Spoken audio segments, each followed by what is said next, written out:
France Culture. Le cours de l'histoire. Xavier Mauduit. La France dans la Révolution américaine, tout, mais tout pour enquiquiner l'Angleterre, car la France ne digère pas sa défaite en 1763 lors de la guerre de 7 ans, où elle avait tant perdu, dont le Canada. Dans ce qui a été identifié comme la Seconde Guerre de 100 ans, cette opposition séculaire entre la France et l'Angleterre, eh bien voilà des rebelles, ceux des 13 colonies britanniques d'Amérique, qui ont tout pour susciter en France une grande attention. Lors de la collaboration que vous venez d'avoir avec Lord Rochford et qui a permis de faire arrêter les auteurs de nouveaux libelles contre le roi de France, avez-vous pu obtenir des renseignements sur les désordres des colonies anglaises en Amérique ? Le cours de l'histoire. Oh ben oui, on va voir un peu ce qui se passe dans ces relations franco-britanniques avec ces gens d'Amérique. Sont-ils britanniques ou sont-ils déjà des gens séparés de la Grande-Bretagne? Éric Schnackenbourg, bonjour. Bonjour. Vous êtes professeur d'histoire moderne à Nantes Université et vous vous êtes intéressé à cette révolution américaine, à la naissance des États-Unis et ce monde atlantique. Et là, il va falloir nous l'expliquer parce que nous parlons beaucoup d'États-Unis, mais c'est une histoire authentiquement mondiale. Et Lila Nanchi, bonjour. Bonjour. La correspondance de Benjamin Franklin. Vous êtes intéressé à ce personnage qui fait partie de notre patrimoine, hein. Disons-le, Benjamin Franklin vient d'Amérique, mais quelque part c'est un peu un Français. Et dans ce regard que nous devons porter aujourd'hui sur ces relations-là, bien avant l'idée même d'indépendance, Éric Schnackenbourg, on peut dire qu'il y a des relations étroites entre un monde français et ces colonies britanniques d'Amérique. Mais ça, depuis le XVIIe siècle et encore plus au XVIIIe siècle. Oui, vous avez tout à fait raison. C'est-à-dire qu'il faut prendre effectivement le regard sur ces relations, comme vous le dites, avec un monde français, pas avec la France, vraiment sur la longue période, puisque depuis le XVIIe siècle, il y a tout un courant finalement commercial entre les 13 colonies, entre l'Amérique anglaise du moins, et les Antilles françaises, pour une raison assez simple, c'est que les Nord-Américains, alors en particulier dans la région de Boston et de la Nouvelle-Angleterre, eh bien, fournissent aux Antilles tout ce qui leur fait défaut, par exemple du bois de construction, des animaux de bas, mais également des vivres. Et à titre d'exemple et un peu anecdotique, on peut citer la morue, qui est amenée depuis les eaux froides du Labrador jusqu'aux Antilles, au point qu'aujourd'hui, les acras de morue font partie de la cuisine antillaise. Et donc, c'est un héritage, finalement, de ces flux commerciaux nord-sud, qui sont des flux interlopes, des flux de contrebande. Ça, il faut pas l'oublier, sauf à quelques exceptions près, quand les gouverneurs, pour des raisons diverses, acceptent les pavillons étrangers. Mais ce sont effectivement des relations qui sont intenses avec ceux qu'on appelle à l'époque, j'aime beaucoup ce terme, les nouveaux Angleterriens. Avec la certitude de ne plus jamais manger d'acra de morue de la même manière grâce à vous, parce qu'effectivement, la morue, elle n'est pas là dans les mers des Antilles, et pourtant, l'acra de morue, c'est une histoire mondiale là qui s'écrit, mais vous nous dites qu'il y a effectivement, je l'entends dans ces 13 colonies britanniques, la volonté de vendre des choses aux Antilles. C'est pas loin en plus, ça évite de traverser l'océan. Et puis dans l'autre sens, c'est la même chose, c'est-à-dire que les Antilles vendent beaucoup. Oui, tout à fait. Les Antilles, en fait, vendent, alors toujours en contrebande, vendent notamment les résidus, alors là c'est pareil, les résidus sucriers. C'est-à-dire que quand on produit du sucre, il y a le sucre et puis il y a des résidus sucriers qu'on appelle des mélasses. Or, ces mélasses sont interdites de commerce en France. Et donc, en quelque sorte, les colons français des Antilles n'en font rien. Et voilà que les Américains arrivent, enfin les Anglo-Américains arrivent et disent nous, on va vous acheter vos mélasses, évidemment, la belle aubaine pour les colons. Et pourquoi ? Parce que les Nord-Américains, et notamment du côté de Boston, vont prendre ces mélasses, vont distiller ces mélasses pour fabriquer du rhum. Et grâce à ce rhum, eh bien, ils vont faire du commerce, de la traite dans l'Atlantique, évidemment, avec les déportations d'Africains vers les Antilles, mais également la traite avec les Amérindiens, c'est la fameuse eau de feu. Et vous voyez, dans la culture, c'est pareil, dans la culture américaine, eh bien, il y a ce recours aux mélasses qui permet de produire du rhum. Donc là aussi, produit antillais s'il en est. Donc la prochaine fois, quand vous boirez du rhum et vous mangerez des acras de morue, bien, vous penserez à cette histoire. On pensera à vous, Éric Schnackenbourg. Lila Nanchi, dites-nous, Benjamin Franklin, celui que vous avez tant étudié et que vous connaissez si bien, est un homme qui est né au début du XVIIIe siècle. Il est né à Boston. Cet homme-là, c'est un Britannique, c'est un Anglo-Américain. Comment culturellement imagine-t-il son monde ? Alors ça, c'est une excellente question. Et encore aujourd'hui, les historiens et les civilisationnistes ne s'entendent pas vraiment. C'est presque un sujet un peu brûlant, j'ai envie de dire. En fin de compte, Franklin naît en 1706 à Boston. Donc, il va mourir en 90, donc c'est vraiment un homme du XVIIIe siècle. Il va voir l'Amérique évoluer, devenir les États-Unis, il va voir l'Europe évoluer. Donc voilà, c'est le monde occidental évoluer. Et si vous l'étudiez bien, mais pas uniquement Franklin en fin de compte, hein, on se dit, oui, alors d'abord, au départ, il est britannique, totalement britannique. Il se bat pour les Britanniques, les différentes guerres qu'il y a, voilà, la guerre du roi George, la guerre de 7 ans, bien sûr. Donc il se bat contre certains Indiens, il se bat contre les Français. Donc il est britannique et à la fin de la guerre de 7 ans, les Américains se sentent plus que jamais patriotes vers la Grande-Bretagne. Ça, c'est un fait, c'est vrai. C'est avéré, il n'y a aucun problème, c'est vrai. Par contre, il faut quand même faire très attention à une chose. Culturellement, ils sont doubles. Ils ont cette culture britannique qui leur vient, par contre, qui est assez ancienne, qui leur vient des premiers colons, qui leur vient d'une vieille littérature. Une culture britannique qui, peut-être, en Grande-Bretagne, n'existe plus vraiment. Cette histoire de contrat de Locke, du fait que si le gouvernement ne me plaît pas, alors je dois le mettre à bas, que je dois être représenté pour pouvoir être taxé, etc. Que si je suis un colon, je suis britannique, donc je dois être respecté par mon gouvernement britannique. Donc déjà, ça, c'est quelque chose qui est particulier, parce qu'en fin de compte, les Britanniques ne voient pas les colons comme ça, du tout. Ils méprisent les colons américains, et les colons américains ne s'en rendent pas compte. Et il y a une incompréhension totale entre les deux parties, bien avant les problèmes, bien avant le Stamp Act, tout ce genre de choses. Hein. Oui, c'est-à-dire bien avant la volonté d'indépendance. Ah oui, bien avant. Et en réalité, Franklin lui-même, lui, il est comme les autres, il se prend pour un Britannique, évidemment, voilà. Mais il est tout à fait d'accord avec le fait que les Américains sont très autonomes. Il ne faut pas oublier ça, il n'y a rien à voir avec de l'indépendance. Ils font partie de l'Empire britannique, mais ils ont une autonomie de fait à cause de la distance. Et avec le fait que voilà, le gouvernement, finalement, ne met pas trop son nez dans les affaires des colonies britanniques, il faut dire ce qui est. Et résultat, vous avez des Américains qui se sentent britanniques d'un côté, mais d'un autre côté, très culturellement américains. Et franchement, autonome. Et ça ne cesse de s'accentuer au cours du XVIIIe siècle, Erich Schnackenburg. Il est vrai qu'ici, nous avons des gens qui sont britanniques, on l'entend bien culturellement par leur lecture, par leur histoire même, mais dans ce monde atlantique que vous avez étudié, la distance joue un rôle considérable, vous l'avez dit, ne serait-ce que par le commerce. Enfin, bon, très vite, on le sait que la Grande-Bretagne, c'est important, mais il est possible d'écrire une autre histoire. Alors, va-t-elle être écrite à deux mains ou sur 2 pages séparées? Ça, c'est ce qui va se construire au XVIIIe siècle. Oui, tout à fait. C'est-à-dire qu'il faut bien essayer de considérer la manière dont les gens, donc ces colons des 13 colonies, se considèrent et quel est leur monde. Au fond, ce sont des créoles. Qu'est-ce que c'est qu'un créole? Un créole, c'est quelqu'un qui est né outre-mer. Alors nous, on associe ça plutôt aux Antilles, mais en fait, un créole, c'est quelqu'un qui est né outre-mer et qui a passé sa vie outre-mer.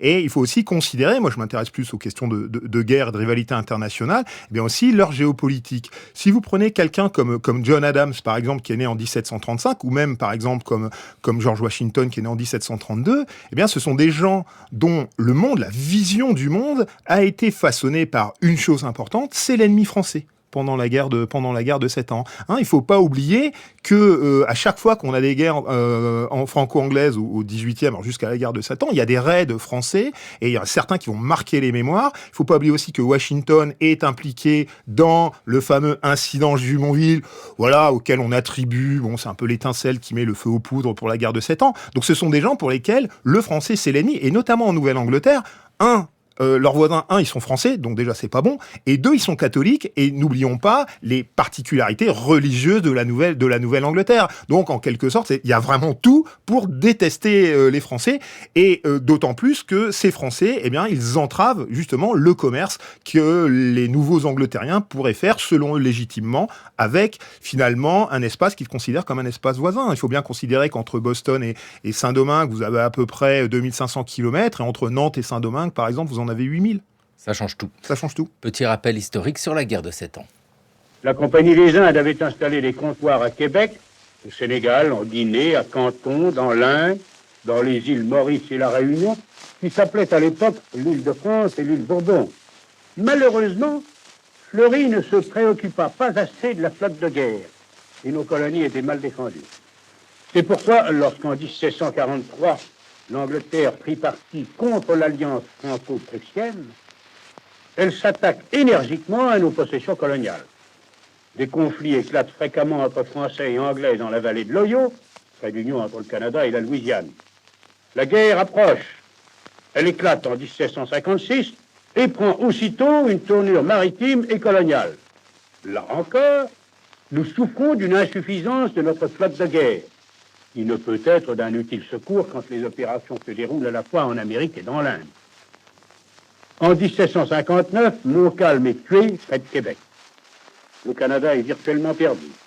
Dans l'Hindoustan, Lally Tollendal, à la tête des troupes françaises, se fait bloquer à Pondichéry et est condamné à mort.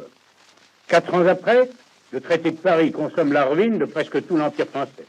Avec ici une lecture particulière, nous étions en 1944, archives de propagande, c'est le comte de Guédon qui présentait la guerre coloniale et maritime avec un regard très particulier. Et il faut le rappeler, ces liens sont à la fois, mais c'est ce que vous nous disiez, Leila Gnanchi, ces liens sont très forts avec l'Europe, parce que ces colons se sentent britanniques, mais en même temps, il y a des spécificités et des rivalités. Dans le cas de la France, c'est une rivalité. Un personnage comme Benjamin Franklin a combattu contre les Français pendant la guerre de 7 ans. C'est très vite après qu'il y a un retournement. Qu'est-ce qui fait cela ? C'est aussi un lien culturel peut-être qui fait que les idées qui sont développées en France au siècle des Lumières peuvent intéresser du côté de l'Amérique.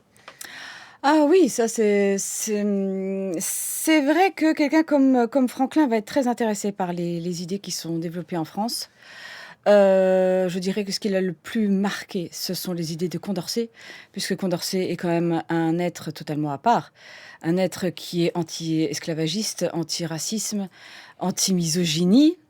C'est quand même un féministe. Voilà, c'est un être tout à fait à part. Et Franklin a déjà rencontré des gens très intéressants lorsqu'il était à Londres. Il a côtoyé ses collègues savants. Il ne faut pas oublier qu'avant toute chose, c'est un scientifique. Le paratonnerre. Voilà. Eh oui. C'est un scientifique. Avant toute chose, il rencontre des scientifiques à Londres quand il a ses missions de lobbyiste pour les colonies. Et ensuite, quand il arrive en France pour sa mission en 76, là, il va rencontrer certes des amis scientifiques, mais aussi il va côtoyer énormément de monde dans les salons parisiens, et donc tout ce qu'on appelle les beaux esprits de Paris. Et c'est vrai qu'il va avoir des discussions extrêmement stimulantes, intéressantes. Il ne sera pas d'accord avec tout le monde, loin s'en faut, hein. Mais certaines personnes vont l'aider à avancer, et en particulier Condorcet, parce que s'il y a bien on va dire une thématique sur laquelle il doit vraiment avancer, c'est à propos des populations noires. Il a déjà fait un long chemin dans sa vie, très long, très lent. Et en France, il a déjà bien évolué, et Condorcet, on va dire, va rajouter la petite touche finale. Oui. Mais en fait, les Français, oui, c'est vrai que quand Franklin arrive, ils sont prêts à écouter son message. C'est pour ça qu'il devient une star. Ah bah oui, ça c'est la vedette du moment, Benjamin Franklin, quand il arrive en France. La question de l'esclavage est aussi au cœur de ses préoccupations, parce que nous avons ici une spécificité, ou en tout cas une différence majeure dans ce monde atlantique. C'est que d'un côté, il y a des gens esclavisés. De l'autre côté, il n'y en a pas officiellement, mais en tout cas, l'esclavage est reconnu. La question de l'esclavage, ça entre aussi en ligne de compte, parce qu'on l'entend depuis le début de cette émission, c'est une histoire de rivalité politique sans doute, mais commerciale avant tout. Et l'esclavage fait partie de cette construction économique de ce monde-là du XVIIIe siècle. Oui, tout à fait. C'est-à-dire que, si vous voulez, alors, nous, on a tendance, et c'est bien normal, à voir l'esclavage sous le sceau de l'expérience humaine, du drame de l'expérience humaine, ce qui est tout à fait normal.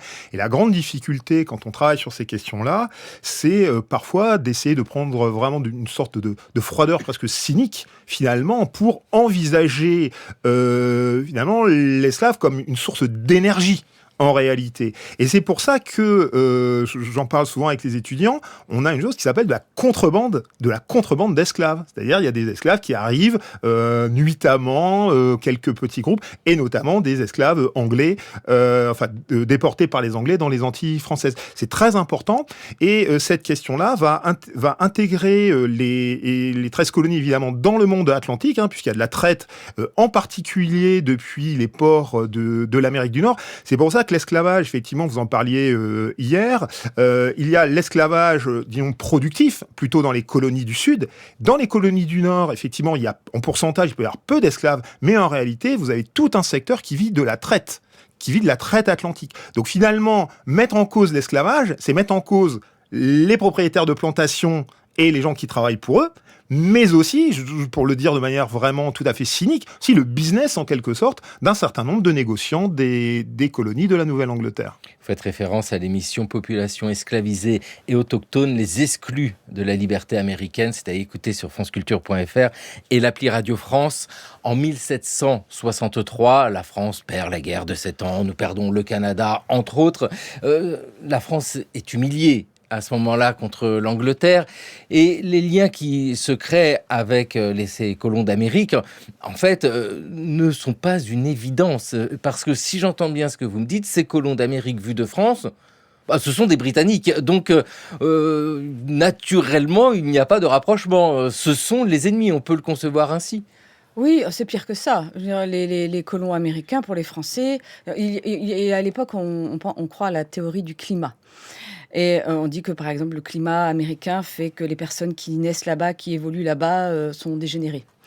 Donc, pour l'immense majorité des Français, pendant très longtemps, en Amérique, les Français pensent qu'il n'y a que des sauvages, donc c'est-à-dire les Indiens, et des colons américains, c'est-à-dire des dégénérés, qui ne pensent qu'au commerce, à pro-gain, cupides, et qui n'ont évidemment aucune capacité intellectuelle, ne réfléchissent pas du tout à des choses intellectuelles, autre chose. Non, c'est commerce. Voilà comment ils voient les Américains.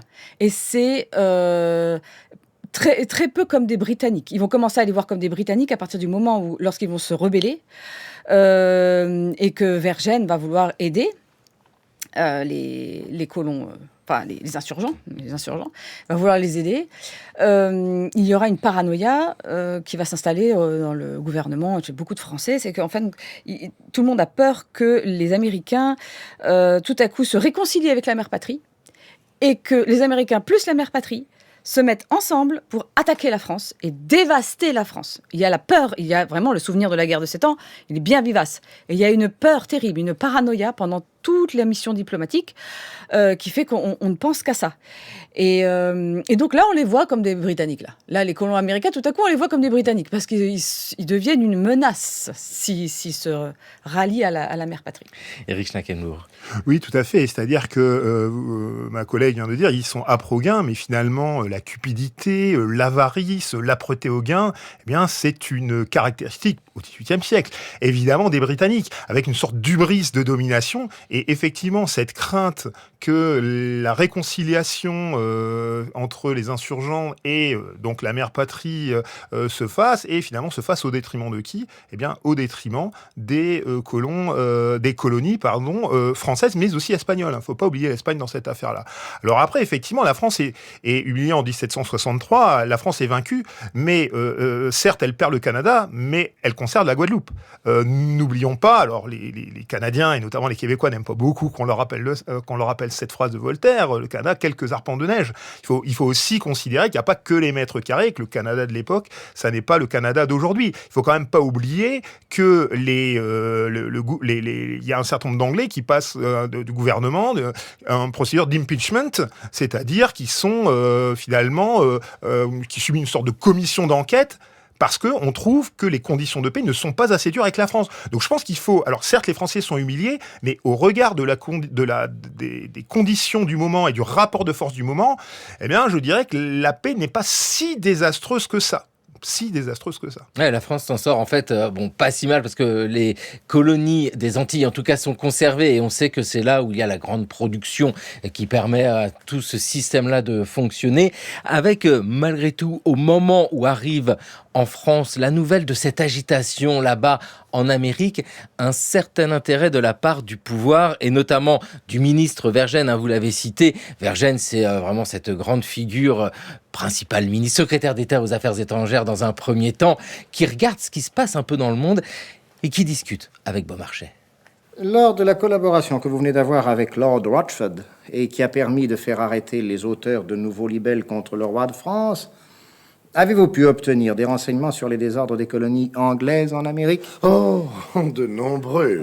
Non seulement par Lord Rochford, avec qui je suis au mieux, vous ne l'ignorez pas, mais aussi par le Lord Mayor de Londres, Wilkes, la grosse voix de l'opposition, chez qui je dîne fort souvent. Oui, d'autre part, j'écoute, oui, je vois beaucoup de gens, j'assiste aux débats des chambres. Et de tous ces renseignements, de toutes ces observations, que déduisez-vous? Eh bien, monsieur de Vergennes, j'en déduis que l'Angleterre croit remédier à une sédition accidentelle, mais pointe à un soulèvement général qui, pourtant, me semble naître invinciblement de la nature des choses.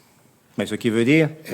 Que l'Amérique a doublé sa population en 19 ans, qu'elle s'est établie des relations intérieures avec les pays du Sud, qu'elle peut se passer de la métropole, qu'il n'y a donc pas d'obstacle à sa séparation d'avec l'Angleterre, et qu'elle aura lieu, quoi qu'en pensent les Anglais, qui ne s'en doutent même pas. Voilà qui est une opinion fort nouvelle, fort originale et fort intéressante. Ici, c'est une fiction radiophonique, Beaumarchais, agent secret en 1971. Ouais, qui est fort intéressant. Parce que ce petit mouvement d'humeur du côté de l'Amérique, ça peut s'arrêter très vite, mais d'après Beaumarchais, qui a tout compris, ça va prendre de l'ampleur. Et c'est là que la France commence à s'intéresser à la chose. Comment ça s'opère, en fait, cet intérêt poussé? Parce que le soulèvement, c'est quoi? 1775, on peut le dire, c'est à ce moment-là. Donc, on est plus de 10 ans après la défaite de 1763. Et c'est là qu'on commence à se dire, il va se passer quelque chose. Ça permet d'ailleurs, ce genre d'évocation, de rappeler combien les échanges sont nombreux, parmi toute cette sociabilité, que ce soit les colons britanniques d'Amérique, que ce soit les Britanniques eux-mêmes ou que ce soit les Français. L'information circule. Absolument, oui, absolument. Et très très bien, malgré les distances, malgré les problèmes qu'on peut rencontrer en mer, etc. Oui, ça marche très très bien. Ça remonte bien plus loin, en fait. Vergenne commence à s'intéresser, il s'intéresse à tout. Et dès qu'il commence à avoir des problèmes avec le Stamp Act et ce genre de choses, tout de suite, les premiers mouvements, vraiment, même déjà la Boston Tea Party. Et ces taxes britanniques refusées par les colons d'Amérique. Voilà, c'est ça. À ce moment-là, je pense que la Boston Tea Party a vraiment fait tilt chez Vergenne. Et il envoie assez rapidement des émissaires pour... sous le manteau, évidemment, des espions, pour voir comment ça se passe. Il y a Beaumarchais est très connu, mais évidemment, il demande conseil à bien d'autres, et surtout à Monsieur Personne, pour qu'on ne le repère pas, parce que Beaumarchais, on le repère. Puis même si on ne le repère pas, il se fait repérer, parce qu'il aime ça. Mais oui, Vergenne veut savoir. Il veut tout savoir.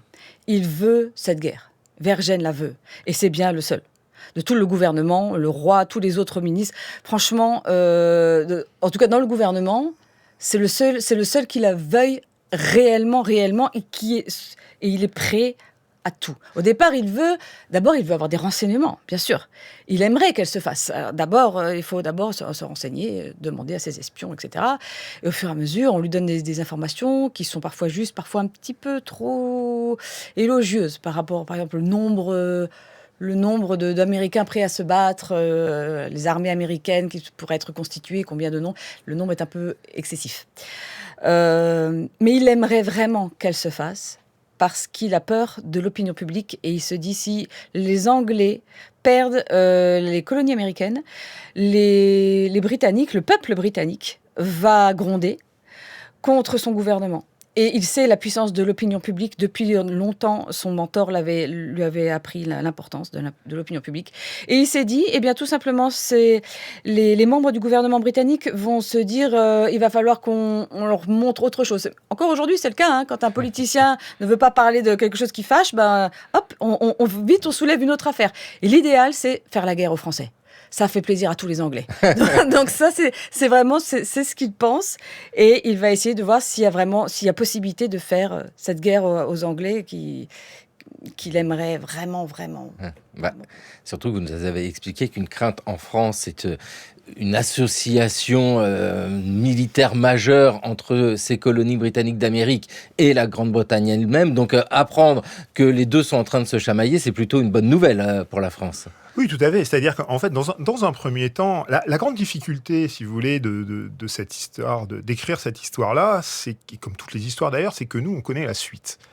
Et les historiens américains, parfois, je vais un peu exagérer, mais la moindre boule de neige lancée sur un soldat britannique, ça y est, c'est le Premier ministre de la Révolution. Ça fait la grande difficulté en histoire, et plus le temps passe, plus je m'en rends compte, c'est que les contemporains ne savent pas ce qui va se passer le lendemain. C'est un peu basique, mais il faut le rappeler. Dans un premier temps, c'est une révolte, effectivement, il y a des tensions, il y a des incidents, comme la Boston Tea Party, et au fond, ce qui intéresse vraiment au tout début, ce qui intéresse Vergennes, on le voit bien dans la correspondance qu'il entretient avec l'ambassadeur à Londres, c'est qu'au fond, ça ça enquiquine, pour reprendre votre expression, les Britanniques. Et finalement, si ça enquiquine les Britanniques, tant mieux.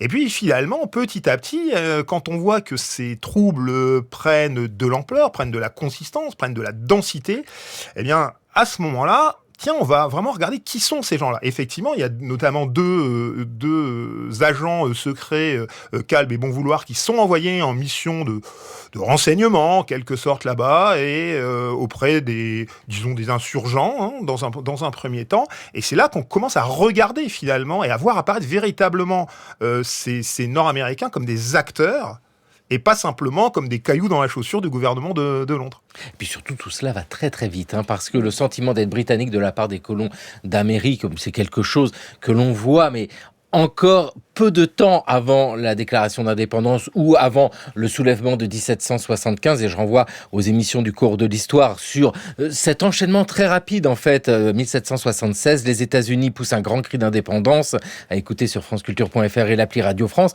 parce que c'est ça, face à l'exigence britannique, notamment sur les taxes à payer, il n'y a plus de solution, et peu à peu, mais en l'espace de quelques mois, quelques années, ça y est, on est passé de l'autre côté. Et ça, depuis la France, c'est observé. D'où l'importance des espions. C'est quand même un monde entre la contrebande pour le commerce et les espions.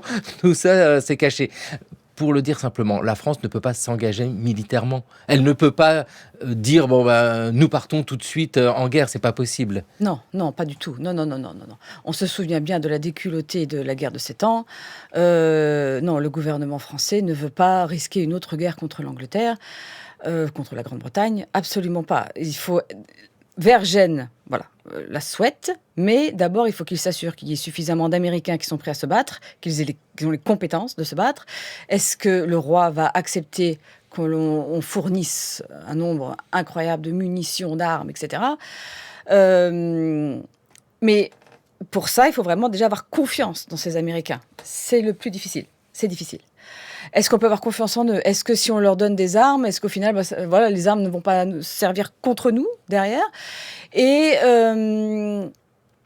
finalement, c'est vrai que l'action de Vergennes sera capitale à ce niveau-là, parce que il va convaincre. Ce n'est pas Franklin, c'est Vergennes qui convainc Louis XVI de rentrer dans la guerre. Mais attention, pas réellement, pas officiellement, juste. On va fabriquer des armes, on va leur en donner au départ, on va leur en prêter, on va leur en vendre, on verra les contrats qu'on va faire, on verra comment on s'en sort. Et puis on leur enverra, et puis on verra ce qu'ils en font. Si on voit qu'ils savent se battre, on pourra leur en donner davantage, etc. On voit, on regarde. Mais nous, non. Officiellement, nous sommes absolument neutres. Si jamais la presse dit le moindre chose de travers, tout de suite, la police fait un esclandre, la personne est prise de chez elle. On fait vraiment un esclandre pour montrer que le roi est contre, et que c'est une honte, et pas du tout, on est contre les insurgents. Non, oui, officiellement, contre. Il ne faut surtout pas que la Grande-Bretagne se sente agressée. C'est tout important, est secret, ça. Tout est top secret. On ne peut pas se permettre une autre guerre et le risque d'une autre défaite. Éric Oui, on ne Schnackenbourg. peut pas se permettre une autre guerre, tout simplement parce que la France n'a pas les moyens, et notamment les moyens maritimes, de lutter contre l'Angleterre. C'est pour ça qu'il y a une condition sine qua non également à l'hypothèse de l'entrée en guerre, qui est une hypothèse qui vient quand même assez lentement, disons, en quelques mois, mais évidemment là on est à une échelle d'un temps relativement court. C'est pour ça que Vergennes, au départ, n'envisage pas d'entrer en guerre sans l'Espagne. Parce que la France plus l'Espagne, donc qui sont les deux couronnes de la maison de Bourbon, liées par le fameux pacte de famille, et notamment le dernier, celui de 1761, pacte de famille, c'est une alliance, tout simplement, entre Louis XVI et Charles III, eh bien, l'alliance avec l'Espagne peut permettre d'avoir la supériorité maritime sur les Anglais. Donc, les Français ne veulent pas s'engager en guerre contre l'Espagne, en guerre contre l'Angleterre sans l'Espagne. Ça, c'est le premier élément. Le deuxième élément, c'est qu'il y a un certain nombre de problèmes de conscience pour Louis XVI. Parce que finalement, vous l'avez dit, ces colons, ce sont des Britanniques qui se rebellent contre leur souverain légitime. Donc finalement, est-ce que Louis XVI peut appuyer, même officieusement, c'est-à-dire qu'il y a officiellement, effectivement, il y a aussi l'acte, si vous voulez, transgressif. Un moment, quand même, Louis XVI va adresser à ses ministres un questionnaire, et une des questions, c'est est-ce qu'il relève de la saine morale, je cite, d'aider en sous-main, bien sûr, tous ces insurgents. On parle de la délicatesse d'esprit du roi, on parle de la justice du roi. Si vous voulez, il y a vraiment quelque chose qui bloque. Alors c'est à la fois par la crainte de l'exemple, et c'est encore plus vrai en Espagne. C'est pour ça que les Espagnols ne seront jamais alliés, seront dans la guerre d'indépendance américaine, ne seront jamais alliés aux révoltés. Et puis, il y a tout simplement le fait d'aider finalement des souverains, des sujets qui se rebellent. Et là, on voit Vergennes et aussi évidemment Beaumarchais, avec son fameux « il faut secourir les Américains », eh bien, qui vont essayer et réussir en mai, au tout début du mois de mai 1776, à faire signer au roi un ordre par lequel, eh bien, il y a de l'argent qui va parvenir via Beaumarchais aux insurgents. Mais c'est vraiment mai 1776, et avant, il y a tout un débat d'arguments et de contre-arguments, y compris de gens qui sont contre l'aide aux Américains, pour les raisons qu'on évoquait tout à l'heure, et notamment Turgot, qui est le ministre des Finances, et qui dit, voilà, si les Américains deviennent indépendants, en gros, ils vont complètement écraser le commerce colonial. Et à ce moment-là, ça pose la question de l'essence même, de la raison d'être des colonies, si ces colonies servent au commerce étranger. Les arguments contre l'intervention française sont d'une solidité, enfin ce risque économique majeur, puis l'idée aussi de soutenir des sujets qui se rebellent, c'est vrai que de la part d'un roi de France, ce n'est pas pensable, et c'est pour ça qu'il faut réussir à convaincre le pouvoir en France. Et voici qu'arrive Benjamin Franklin. La guerre révolutionnaire prit forme, évolua, et un jour le Congrès continental américain chercha l'aide de la vieille Europe. Et c'est ainsi qu'en 1776, à l'âge de 70 ans, Benjamin Franklin fut envoyé en France. Son arrivée en France eut l'effet d'une bombe. Dans chaque ville, dans chaque village, entre la côte et Paris, il fut l'objet de l'admiration de la population. Son portrait était partout, dans les devantures des boutiques, dans les demeures. Sa statue ornait les squares. Son image était gravée sur des médailles et peinte sur des tabatières. Il avait déjà l'estime enthousiaste des savants et des philosophes français, et il avait pour tâche de gagner l'estime et le soutien de la cour de France. Sous peu, Franklin devint l'invité numéro 1 de personnes de marque qui avaient leur entrée auprès du roi et des ministres. Son affabilité et son esprit lui firent de nombreux amis. Dans une lettre qu'il écrivit de Paris à un ami, nous lisons ceci. « Si le fait d'être traité avec toute la politesse de la France, ainsi qu'avec le respect et l'estime apparente de toutes les couches de la société, de la plus haute à la plus modeste, peut rendre un homme heureux, je devrais l'être. » Les efforts de Franklin en France furent couronnés de succès.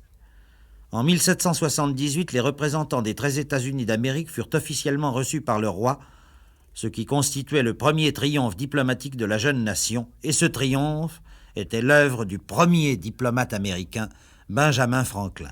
L'émission La Voix de l'Amérique en 1962 avec Benjamin Franklin, les Light Nancy, la correspondance de Benjamin Franklin chez Honoré Champion. Mais Benjamin Franklin, personnage extraordinaire. Moi, je vous ai bien écouté. Vous avez dit que c'est le ministre français Vergennes, puis pourquoi pas un peu Beaumarchais, mais surtout Vergennes, qui a réussi à convaincre le roi Louis XVI d'intervenir dans ses affaires américaines. Quel rôle pour Benjamin Franklin ? Benjamin Franklin va devenir l'allié de Vergennes, et ce qui est tout à fait improbable. Ils sont excessivement différents.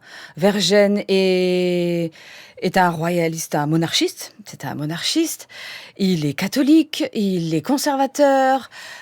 Franklin, voilà, il est devenu maintenant républicain. Au niveau de la religion, on ne sait pas trop. Disons qu'il est plutôt léger au niveau religion. On va dire qu'il est plutôt...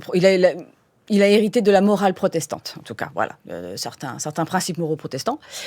Et ils n'ont rien à voir l'un avec l'autre. Ils ne devraient pas s'entendre, si on veut. Ils ont 2 points communs majeurs. Ils sont tous les deux de grands patriotes. Et ils veulent que cette guerre réussisse, ils veulent que cette guerre se fasse, et ils veulent la gagner. Et donc, ils vont mettre de côté les préjugés et l'orgueil. Et ils seront les 2 seuls à pouvoir le faire réellement, vraiment. Et c'est difficile. Et par exemple, les collègues de Franklin auront beaucoup de mal à mettre de côté leurs préjugés et leur orgueil. Alors que Franklin, non. Lui, il va décider de... voilà, je respecte, je viens demander des millions et des millions de livres, donc j'ai un minimum de respect envers mon interlocuteur. Je dis merci, déjà, c'est bien, déjà. Et puis, je suis aimable, et quand je demande beaucoup, beaucoup de millions, je fais semblant d'être un peu gênée. La personne en face sait très bien que je ne le suis pas, mais je fais semblant, voilà, un peu de politesse, un peu des codes un peu de la société. Il apprend les codes de la société française, et il va faire en sorte, non seulement... Si vous voulez, Vergennes est le père de ce qu'on a appelé ensuite la Franklin Mania. Parce que Vergennes veut que les Français aiment les Américains. Il veut créer une Americamania. Et c'est très difficile, parce qu'on a une vision des Américains qui est très floue, très fausse, très floue. Donc c'est assez pratique de cristalliser un peuple, de cristalliser ce peuple sur une personne. Et cette personne est, il faut surtout pas l'oublier, une star. À peine il met le pied en France, il est déjà une star depuis des décennies, parce qu'il a inventé le paratonnerre, parce qu'il a gagné la controverse contre la Bénolé. C'était un combat social, un combat religieux, c'est un révolutionnaire bien avant la politique. Et c'est pour ça que les Français le connaissent. Il faut que ce soit clair. On met toujours la science de côté. Oui, c'est mignon le paratonnerre. Non. Si le Congrès l'a envoyé, c'est à cause de ça. Il ne l'aime pas. S'il l'envoie, c'est parce que c'est une star et qu'on va le respecter. Et en plus, il s'y connaît en diplomatie. Il a des amis déjà un petit peu à Paris, les amis scientifiques. Donc voilà, il l'envoie pour ça, à cause de ses connaissances en sciences, le fait qu'il soit célèbre à cause de la science. Et cette grande controverse du XVIIIe siècle avec la Bénolais, c'est sur l'électricité, c'est cela. Absolument, oui. Et aussi, il y a Benjamin Franklin qui s'est joué de la publicité, parce que quand il évolue à Versailles dans les salons, c'est sûr qu'on le remarque tout de suite. Tout le monde est perruqué, mais pas lui. Enfin, lui, il a même la délicatesse de même plus avoir de cheveux, donc c'est pratique, juste sur les côtés un petit peu. Oui, mais en fin de compte, si vous voulez, il a eu raison. Alors, premièrement, déjà, je pense sincèrement, c'est une opinion personnelle, je pense que ce costume-là, du républicain, de l'américain fantasmé, avec les cheveux lâchés, donc là, c'est le Quaker, enfin, cette espèce de personnage qui se crée avec ses vêtements et ses accessoires, il n'est pas fait que pour les Français. Je pense qu'à la base, il est fait pour ses collègues américains, parce que lorsqu'il part d'Angleterre en 1775, ses collègues lui reproche de ne pas avoir été un républicain de la première heure. Il a voulu sauver les meubles jusqu'au dernier moment, et ça, les membres du Congrès n'aiment pas du tout. Ils le voient un petit peu comme un traître, ils ne sont pas fans.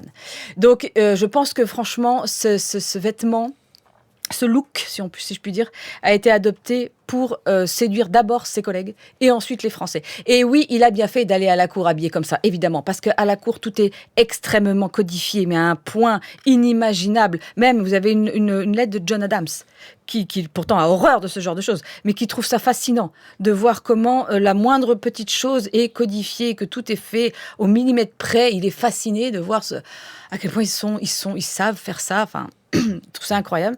Et Franklin ne connaît pas ça. Il ne sait pas comment s'habiller, il ne sait pas, même si on lui dit, même si on lui apprend, ça ne sert à rien. Il faut des années pour maîtriser ces codes. Il sera ridicule. On va se moquer de lui. Regarde-moi ce colon américain vulgaire et poudré. Pour qui il se prend, c'est stupide. Non. Il arrive, il est en américain, comme ça, vous voulez rire, allez-y, riez. Voilà. Et en fin de compte, la cour n'est pas importante pour lui. Il y passe du temps parce qu'il devient diplomate. Mais d'abord, ce sont les salons. Et dans les salons, on est beaucoup plus ouvert d'esprit Et évidemment, on est très à la mode, on aime le fait qu'il soit à la mode, voilà, c'est la dernière mode, l'américain fantasmé. Mais la cour n'est pas si importante que ça. Ce sont les relations qu'on se fait dans les salons qui ensuite vont agir à la cour qui comptent. Lettre de Benjamin Franklin à un autre scientifique, David Hartley. Nous sommes en 1778. La guerre est en cours, mais Benjamin Franklin ne sait pas la suite de ce qui va se passer. Et c'est cela aussi qui est fascinant dans cette histoire de l'indépendance américaine et des liens avec la France. À quel moment ce lien fragile créé entre la France et ces rebelles d'Amérique peut céder d'un côté ou de l'autre, parce que tout cela est extrêmement fragile. C'est extrêmement fragile, mais il y a peut-être une question qu'on peut se poser, et si on peut faire un petit pas en arrière. C'est au fond, tout à l'heure, je vous ai dit, Vergennes veut absolument entrer en guerre avec l'Espagne, et surtout pas la France seule. Et pourtant, quand les Français et les États-Unis signent leur alliance en février 1778, eh bien, la France est seule à entrer dans la guerre. Qu'est-ce qui s'est passé ? Ce qui s'est passé, c'est la victoire américaine de Saratoga. La victoire américaine de Saratoga, en octobre, la capitulation de l'armée anglaise en octobre 1777, eh bien, Vergennes est persuadé que les Anglais vont comprendre qu'ils ne peuvent pas rétablir leur autorité en Amérique du Nord. Et donc, ils vont chercher à se réconcilier. Et donc, on en revient à ce qu'on disait tout à l'heure. Et là, Vergennes veut absolument conclure une alliance rapide avec les États-Unis parce qu'il sait très bien, parce qu'il est persuadé, en fait c'est pas le cas, mais il est persuadé que si les Français ne signent pas une alliance avec les Américains vont se réconcilier avec les Anglais. Et il a cette phrase, je tremble d'être prévenu au sens d'être devancé en quelque sorte. Le premier, et ça c'est une idée aussi de Beaumarchais, Vergennes reprend une phrase mot pour mot de Beaumarchais, il dit le premier qui reconnaîtra les États-Unis, eh bien sera celui qui aura l'avantage de la guerre. Et c'est la raison pour laquelle, eh bien très rapidement, cette alliance va se conclure. Et d'ailleurs Benjamin Franklin, après, une fois que la victoire de Saratoga arrive en France, il dit à Vergennes, ça fait 1 an qu'on est là, ça fait 1 an qu'on fait des propositions, on n'a rien, on va peut-être renégocier maintenant. Et c'est effectivement ce qui se passe. Donc les Français et les Américains signent une alliance. La condition première et indispensable de cette alliance, c'est le fait de ne pas faire de paix séparée, et pour la France, le fait de ne pas faire de paix sans l'indépendance des États-Unis. Et ça, alors, les diplomates sont des gens pragmatiques, qui ne sont pas, comme on disait au XVIIIe siècle, esclaves de leurs paroles, sauf que là, c'est une condition que Vergennes ne cesse de rappeler. Il n'est pour lui absolument hors de question de faire la paix avec l'Angleterre sans l'indépendance des États-Unis, pour une raison simple. Il le dit encore une fois lui-même, retirer les 13 colonies finalement à la Grande-Bretagne, c'est amputer la Grande-Bretagne d'un tiers de son empire. Alors, on surestime souvent l'apport des 13 colonies à la richesse et à la puissance britannique, sauf que les Français sont persuadés que précisément tout leur malheur américain pendant la guerre de 7 ans, on y revient, parce que ce sont des gens qui ont vécu la guerre de 7 ans, la perte du Canada, la conquête de la Guadeloupe, la conquête de la Martinique, tout ça, ça a été possible parce que précisément les Anglais s'appuyaient sur les Américains. Donc c'est aussi une manière de sécuriser en quelque sorte le monde colonial français en Amérique et plus particulièrement aux Antilles. Mais d'un autre côté, c'est aussi ouvrir la voie à cette jeune nation dont la population augmente, qui a une dynamique d'expansion vers l'ouest. C'est pour ça aussi que ça pose un gros problème aux Espagnols et dont le commerce, on l'a dit, est extrêmement vif et qui ne manquera pas, à coup sûr, de davantage encore se développer. Quel sera alors le sort des colonies et la raison d'être même des colonies? Donc en réalité, contrairement parfois à ce qu'on dit, les Français ont 2 mauvaises solutions. C'est-à-dire, soit on laisse les Anglais l'emporter et se réconcilier, surpuissance britannique, ou soit finalement on permet à ce nouveau pays d'exister, mais à ce moment-là, déstabilisation inévitable de l'hémisphère, au sens nord-sud. On voit toujours l'hémisphère finalement est-ouest, mais aussi l'hémisphère nord-sud, déstabilisation avec la surpuissance. Et d'ailleurs, un des arguments, une chose toute simple qu'on retrouve, c'est que les États-Unis, dès le départ, parlent d'Amérique. On parle d'armée continentale, on parle de congrès continental. Donc on n'est pas simplement dans quelque chose de 13 colonies. Il y a l'idée de l'Amérique. Et ça, cette revendication américaine fait peur aux Français et fait peur également aux Espagnols. La peur de la déstabilisation du monde atlantique. Comme ça, je reprends le titre de votre ouvrage, Éric Schnackenbourg, Le monde atlantique, un espace en mouvement du 15e au 18e siècle. C'est publié chez Armand Collin. Et donc, on comprend dès lors pourquoi ces émissaires, ces envoyés d'Amérique en France, sont là pour rassurer. C'est ce que fait Benjamin Franklin. Il rassure, en fait. Il faut rassurer les Français pour dire, dans ces deux options possibles, il ne va pas dire que vous êtes perdant dans les deux cas, mais en tout cas, en nous soutenant pour que nous soyons une nation indépendante, au moins vous risquez moins qu'une alliance avec la Grande-Bretagne. Absolument. Et la lettre que vous avez fait passer tout à l'heure, elle est fantastique. Bravo pour le choix. Vraiment, elle est fantastique. Là, vous voyez la stratégie de Franklin. On se demande toujours quels sont les atouts de Franklin en diplomatie, Eh bien, en fait, cette lettre, elle est adressée à David Hartley, qui est un négociateur britannique. En fait, c'est un de ses meilleurs amis. Il l'adore et il continuera à l'adorer. C'est un scientifique. Simplement, David Hartley fait son devoir. On lui demande de faire ça, il le fait. Il fait son devoir. Franklin ne lui en tient pas rigueur. Et il y a plusieurs lettres à David Hartley qui sont monstrueuses, absolument extraordinaires, parce que il sait très bien ces lettres. Après, il va les montrer à Vergennes. Donc là, il parle à Hartley. En fin de compte, il parle pas à Hartley. Il parle au roi George. Et il parle à Vergennes. Cette lettre, elle a été écrite en grande partie pour Vergennes. Et là, c'est comme ça qu'il fait aussi son travail. Au départ, il sait que les lettres sont interceptées. Il le sait, il le dit, oui, les lettres sont interceptées. Il le dit. En gros, il dit à Vergennes, je sais que tu interceptes mes lettres, je vais commencer à te parler. On va se rencontrer peut-être dans 1 an, mais dans les lettres, tu vas voir, c'est à toi que je parle. Et là, c'est ce conte de Perrault, c'est magnifique. Magnifique. Les États-Unis, la jeune fille en perdition, avec la marâtre, la Grande-Bretagne qui l'a maltraité, c'est sa faute. Le preux chevalier, donc la France, évidemment Louis XVI, jeune preux chevalier qui va venir enlever la princesse. Et en plus, ils sont tous les deux très très très amoureux, donc c'est très important. Donc ils sont très liés. Ils vont se marier. Et il faut quand même penser qu'on a une époque où le divorce est très très mal vu. Donc leur union elle est pour toujours, pour l'éternité. Donc, au niveau du message, c'est extrêmement puissant. C'est une très belle image du conte de Perrault, c'est très mignon, mais c'est très puissant comme image. C'est vraiment plus que pour Hartley ou pour Georges III, c'est un message à Vergennes, en disant, c'est une déclaration d'amour à Louis XVI, à la France. C'est extrêmement bien pensé. Mais déclaration d'amour, pourquoi ? Pour bénéficier d'armes comme ça qui seraient transmises en cachette, ou peut-être parce qu'il y a aussi, vous avez parlé de Condorcet, on pourrait parler de Montesquieu, parce que l'Esprit des lois, tout le monde l'a lu à ce moment-là, en tout cas tous les gens dont nous parlons. C'est peut-être aussi une déclaration d'amour à la pensée qui se développe en France.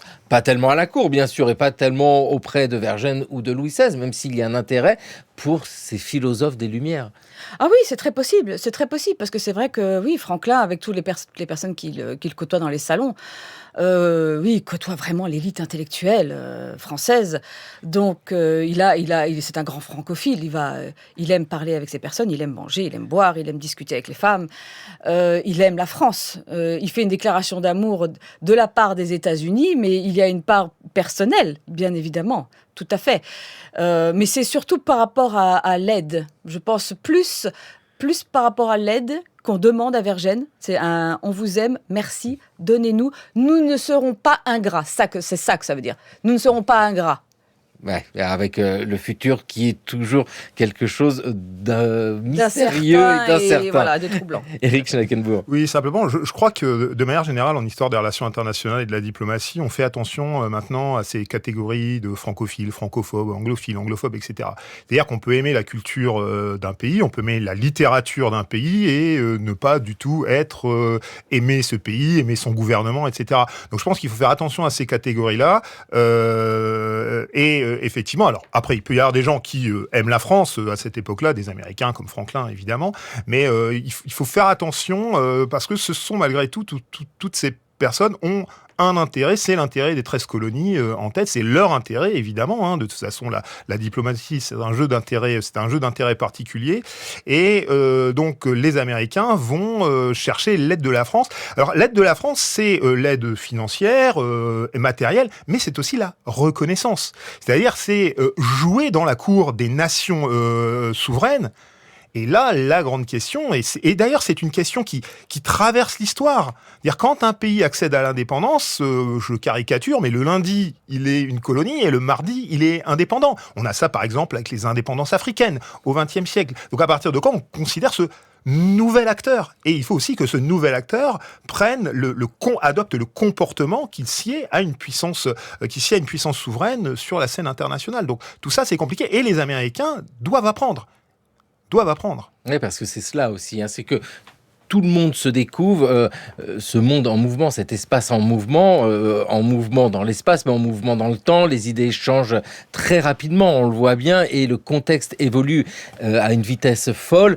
1776, c'est la déclaration d'indépendance. Ce n'est pas l'indépendance en tant que telle, puisqu'il y a la longue guerre d'indépendance. C'est ce qui est raconté dans le film The Patriot de Mel Gibson. Chère Charlotte, la guerre a changé de cap. Le général Cornwallis et son armée en déroute se sont enfuis vers le nord. Nous avons continué à attaquer les Anglais, et dans les mois qui ont suivi, Cornwallis s'est retranché à Yorktown, Virginie. George Washington a réussi à quitter le nord en secret et a encerclé Cornwallis qui n'a pu battre en retraite vers la mer. La route en était barrée par nos amis d'autrefois. Enfin arrivés.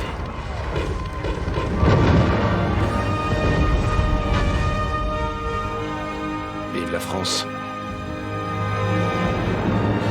Vive la liberté. À tous les canons, tirez!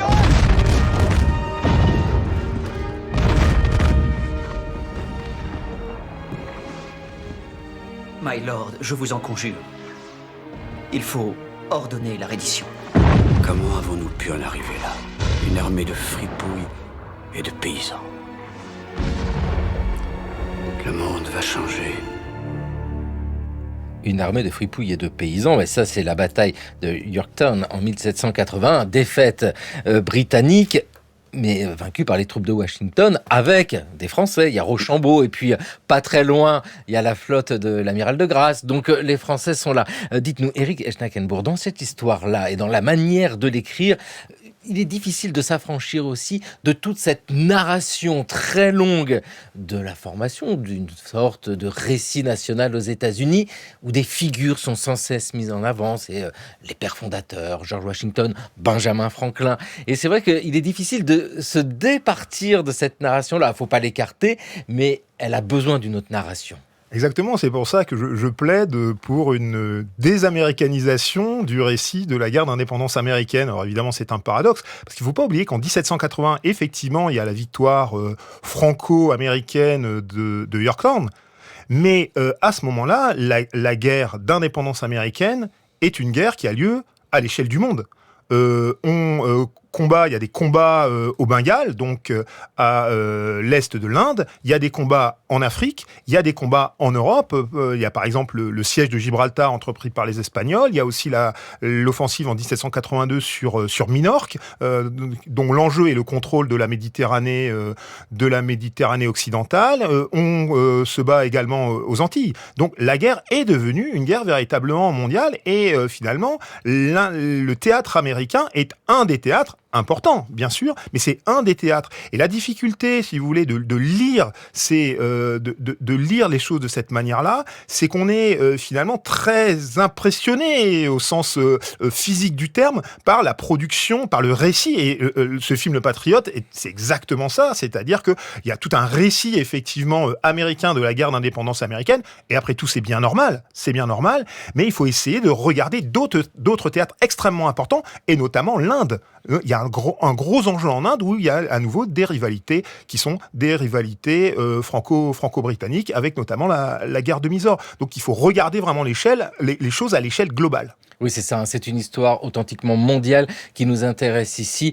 Leila Naishi, avec ces figures qui sont importantes, mais à replacer sans cesse dans ce contexte. Et on le sait bien, un personnage ne fait pas tout. Et c'est ça qu'il est important à rappeler aussi, replacer ce moment de l'indépendance dans un temps beaucoup plus vaste. Absolument, absolument. Et il faut aussi penser à ceux qui aident les personnages. Vous avez le personnage qui est au devant de la scène et qu'on félicite, c'est grâce à lui que c'est grâce à lui. Et puis il y a tous ceux qui sont derrière et qui l'aident, les connus, les moins connus, des anonymes. En travaillant sur la correspondance de Franklin, j'ai vu tous ceux qui des milliers de Français qui ne le connaissent pas souvent et qui lui écrivent et qui l'aident, ne serait-ce que psychologiquement aussi, à assumer son rôle. Beaucoup de Français qui prêtent de l'argent en tant que particulier aux Américains pour qu'ils puissent, pour les aider. C'est ça qu'il cherche aussi quand il fait la Franquine-Mania, c'est pour les aider. Et il y a Vergennes qui aide, parce qu'on parlait de légitimation. Vous disiez, tout à coup, ils viennent d'être indépendants, ils doivent se sentir légitimes. Vergennes les a aidés pour ça, parce que lorsqu'ils ont envoyé 3 émissaires, ça ne se fait pas. Ça ne se fait pas dans le monde diplomatique. Il faut un émissaire, un ambassadeur. Et c'est Vergennes qui va transformer Franklin en ambassadeur unique pour que le roi l'accepte.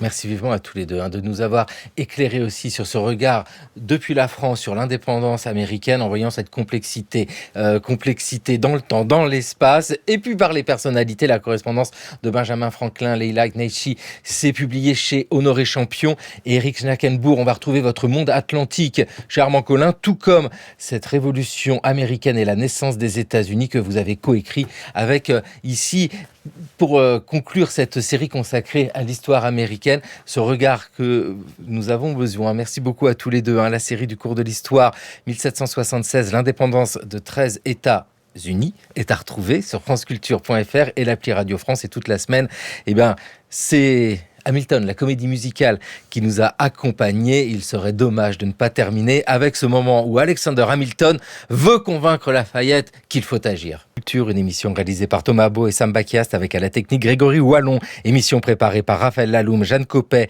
Angélique Auguemar, Sidonie Lebeau, Luce Mourant et Chloé Grouillon et Jeanne Delecroix, bien sûr. Émission à écouter, à podcaster sur franceculture.fr et l'appli Radio France. Demain, dans le cours de l'histoire, nous avons appris la triste disparition d'un historien de renom que nous aimions beaucoup, Carlo Ginzburg. Le nom de Carlo Ginzburg demeure associé à la micro-histoire.